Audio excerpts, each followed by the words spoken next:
Hello everyone, your voice here and welcome to the channel Sansevieria 101. So for this episode, we're going to feature another kirkii variety, and this is the second episode for the species. The first episode was kirkii variety kirkii, and this is the second episode, and this one is another variety of the kirkii species known as Pultra. So folks, take note that it is just Pultra. It doesn't have a tag with it that is known as copper tone. Copper tone will be discussed right after we are done with this with the second episode, and copper tone will be discussed on the third one. So this one is kirkii variety Pultra, and then the next episode after which is kirkii variety Pultra. Then among the variety of Pultra, we had cultivar called copper tone. So that is how it is right now. This specimen right now that I'm showing you though is not the cultivar, but it is the variety itself. So this is the variety Pultra of the kirkii species, and we will be discussing in a bit the difference of kirkii variety Pultra to the kirkii variety kirkii. So folks, if you're new to the channel, all you need to do if you want to check what I am discussing right now, kirkii var kirkii is the episode 1 of the kirkii species. What you can do is you can type on the search tab for the channel itself.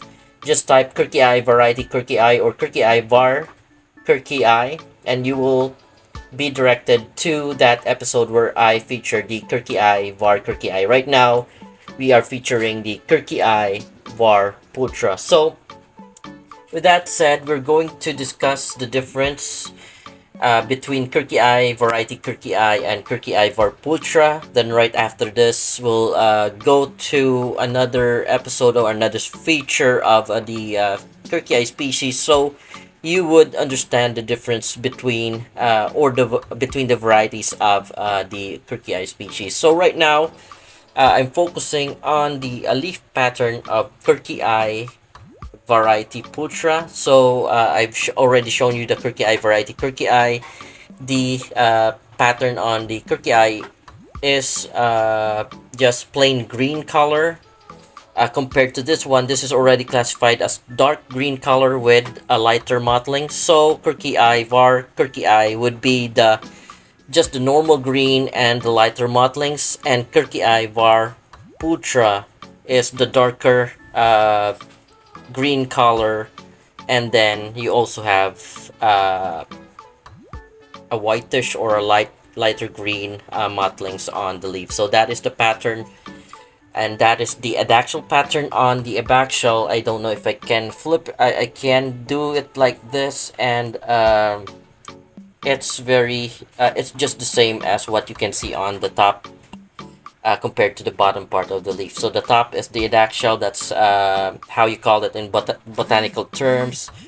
Abaxial would be the back part of the leaf. That's what it's called in botanical terms. So going back, I have discussed the leaf pattern. So next we'll try to check and feel the leaf. So the leaf is very smooth. On the back part is also very smooth. I haven't done that on the first episode, but I will be doing that when we discuss the copper tone on the third episode for the kirkii species. So like the kirkii variety kirkii, this is one of the variety of kirkiis that are very hard to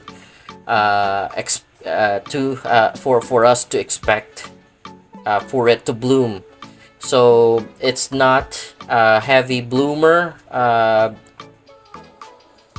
It would take years for it to bloom, if ever it will. So this specimen with me right now is currently 2 to 3 years, maybe 4 years with me, and it didn't shown me inflorescence in that amount of time. So kirkii species, they're not heavy bloomers, so if you're lucky, you will encounter a blooming kirkii species, and you might be able to make uh, hybrids from it if you have it, or if the bloom is simultaneous with the bloom of another Sansevieria species. So when they bloom, consider yourself lucky because they're not very heavy bloomers, or they're not heavy bloomers compared to the other Sansevieria species such as Trifasciatas and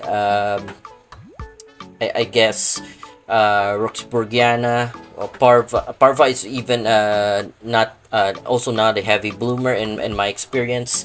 Mostly the ones that bloom frequently here would be Obritiana, Trifasciata, and Roxburghiana. Even Burmanica also is a frequent bloomer from where I am. So going back, we're done discussing the appearance and the texture of the leaf. Next would be compared to kirkii variety kirkii, the leaves of kirkii Pultra, they're way thinner and they're flimsy. As you can see, I can do this to the leaf. I can sort of bend them over like that. You see, they're kind of flimsy compared to the kirkii variety kirkii, and even the Capertone. Those two have very sturdy leaves, very hard leaves, in comparison to the kirkii variety Pultra for the kirkii species. Also, in my experience, I was able to grow them to very big sizes before, but among the kirkii species, or the kirkii varieties, kirkii Pultra is the most sensitive of the kirkii varieties. So my suggestion or my advice, like I always say in contents that I make, from time to time I'm giving out some tips. So my advice for you folks is to like and subscribe to the channel to keep you posted, so that you wouldn't miss out on the important tips that I'm giving out when I'm doing contents for Sansevierias. So just take note that kirkii Pultra, in my experience, are the most sensitive kirkii variety compared to kirkii and kirkii Pultra Capertone. That is also why Capertone has become very common from where I am, because they're very prolific. They give you as many offsets as they can, and they're sturdy. When it rains, when it storms, they can take it.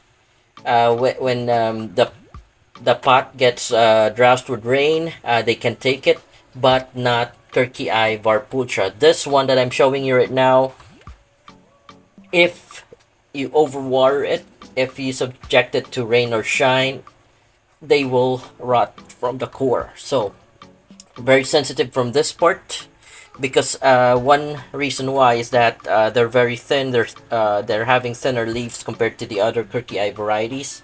So this part right here can easily rot out. They're not as chunky as kirkii or kirkii Pultra Capertone. Thus, we will discuss that.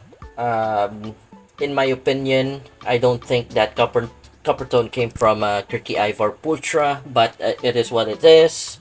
Although, upon comparison, this kirkii Pultra, they have the thinnest leaf of the varieties that I have encountered, and they are the most sensitive among them. So do not overwater, as well as when they're subjected to extreme sunlight, unlike kirkii and the Capertone, the leaves would easily curl up for you. So this one will close if it's subjected to too much sunlight. Unlike kirkii and the Capertone, they're very sturdy. They can take more sunlight compared to what I'm showing you right now. So I guess that's it for the characteristics and the behavior of the kirkii variety Pultra.